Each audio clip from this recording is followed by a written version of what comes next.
Assalamualaikum warahmatullahi wabarakatuh. Perkenalkan, nama saya Muhammad Azam dengan NPM 2104 11 10 10 032. Uh, di sini untuk ujian akhir semester mata kuliah fisika 1, saya ingin menjelaskan atau sedikit menjelaskan tentang uh, soal-soal yang ada di ujian ini. Yang pertama itu adalah soalnya tentukan sudut yang dibentuk oleh vektor-vektor U dan juga vektor V. Sudut lancip, tumpul, atau tegak lurus, dan jelaskan mengapa. Untuk soalnya di sini ada dua soal, soal A dan juga soal B. Untuk soal A, vektor V-nya itu adalah di titik 6, titik 1, dan titik 4 untuk X, Y, dan Z. Dan juga untuk V-nya itu Vx-nya 2, V-nya 0, dan VZ-nya itu adalah min 3. Nah, bentuk dari vektor ini adalah uh, tiga dimensi, yang dimana dia itu memiliki tiga titik X, Y, dan Z. Yang ditanyakan di sini itu adalah sudut. Nah, sudutnya itu sudut lancip, sudut tumpul, atau sudut tegak lurus. Perlu kita ketahui bahwasannya sudut lancip itu adalah sudut yang dia itu lebih kecil dari 90 derajat. Dan sudut tumpul adalah sudut yang mana sudutnya itu adalah lebih besar dari 90 derajat. Dan sudut tegak lurus adalah sudut yang pas sebesar 90 derajat. Nah, untuk mencarinya itu kita menggunakan persamaan sudut, persamaan perkalian skalar U kali V. Ini awalnya adalah besar vektor U dan juga besar vektor V dikalikan dengan cos theta itu sama dengan U dikalikan dengan V.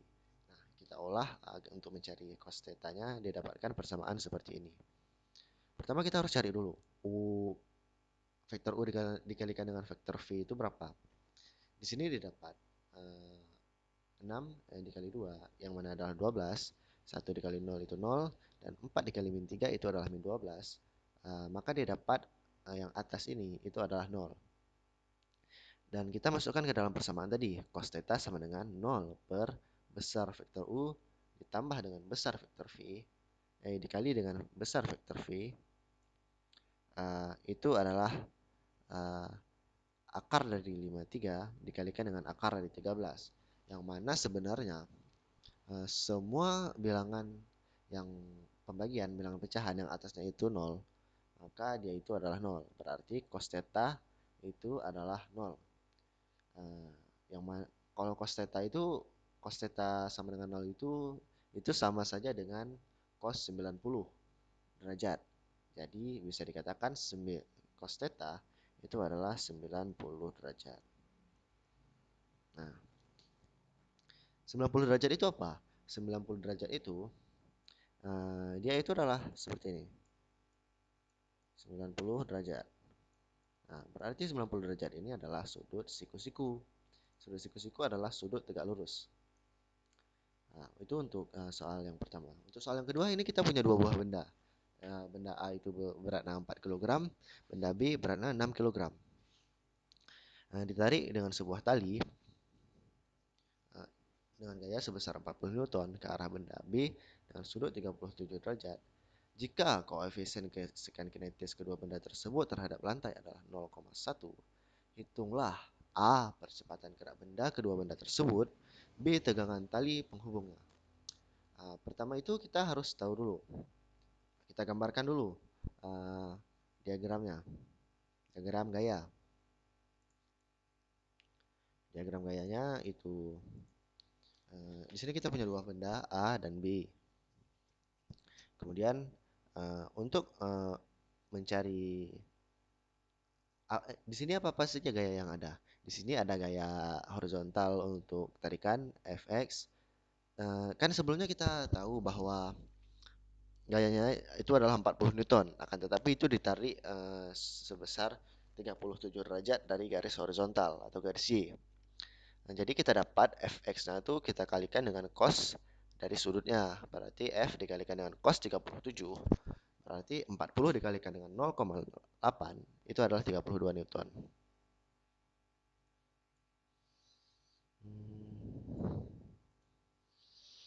Kemudian sebagai tambahan kita juga perlu mencari untuk garis Y-nya atau garis horizontalnya, garis vertikal lah. Itu udah dapat F kali sin 37 derajat sama dengan 40 dikali 0,2. 0,2 0,6 0,6 itu adalah sin 30 derajat sama dengan 24 Newton.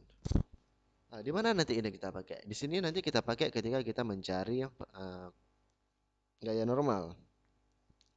Mungkin sebelumnya sampai situ dulu, kita lanjut ke ini sebentar, nanti kita balik lagi. Result percepatan itu adalah resultan gaya per massa. Yang mana resultan gaya itu adalah gaya yang berlaku pada sumbu X dan juga koefisien gesekan benda B dikurangi koefisien gesekan benda A dibagi dengan massa. Nah, em, kita untuk mencari, kita kan sudah dapat Fx-nya ini adalah 32 Newton. Akan tetapi kita belum tahu nih berapa gaya geseknya. Untuk mencari gaya gesek, pertama kita mencari dulu gaya normal pada benda B untuk mendapatkan gaya gesek. Karena gaya gesek itu adalah gaya normal dikalikan dengan koefisien gesekan.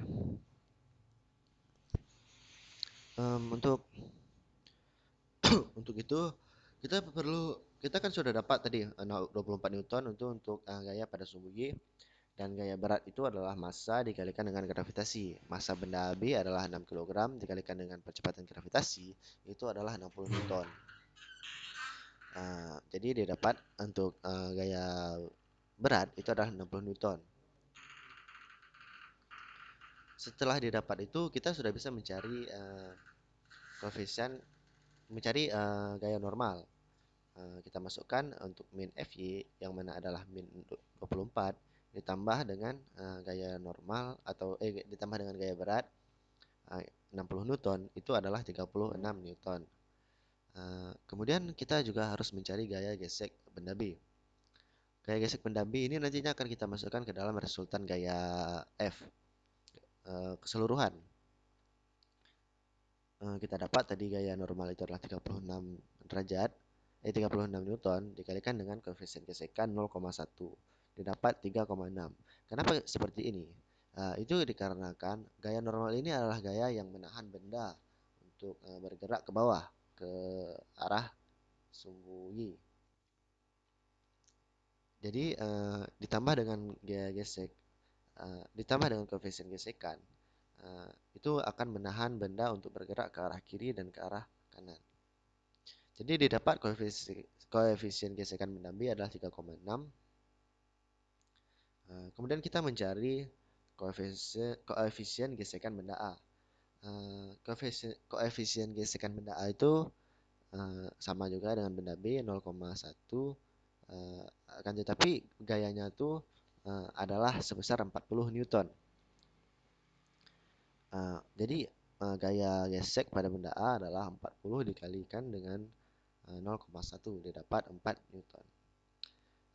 Ini karena kita sudah dapat, kita tinggal memasukkannya ke dalam persamaan yang sudah kita dapat tadi. Gaya pada sumbu X 32, gaya gesek benda B 3,6, gaya gesek benda A itu 4 dan dibagi dengan 10 yang mana massa dari kedua benda tersebut didapat 2,44 meter per second. Kemudian koefisien resultan gaya F itu adalah massa dikalikan dengan percepatan. Resultan gaya ini juga resultan gaya pada benda A karena dia memiliki tali, maka bisa dikatakan gaya tegangan tali dikurangi dengan gaya gesek A itu sama dengan massa dikalikan dengan percepatan. Nah, jadi kita tinggal menyisakan gaya gesek tali, gaya tegangan tali, dan kita dapat 4 dikali 2,44 yang mana itu adalah percepatan dari benda A ditambah dengan 4 yang adalah gaya gesek dari benda A didapat 13,76. Nah, kita sudah dapat keduanya nih, yang percepatan benda A dan benda B 2,44 dan juga gaya tegangan tali 13,76 Newton. Untuk benda 3 ini adalah tumbukan. Yang diketahui di sini itu kecepatan benda 1 dan kecepatan kelajuan benda 2 8 meter per second untuk benda 1 minus 10 meter per second untuk benda 2. Kenapa minus? Ini karena bendanya bergerak ke arah kiri. Kemudian juga diketahui massa benda 1 itu adalah 2 kali massa benda A, massa benda 2. Nah, petunjuk lainnya adalah setelah tumbukan, benda tersebut melambat menjadi 5 meter per second.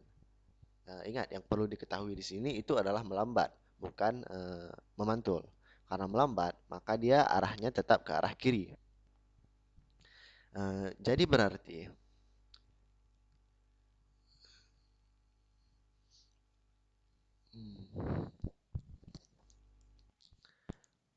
kita dapat kelajuan setelahnya itu adalah min 5 meter per second.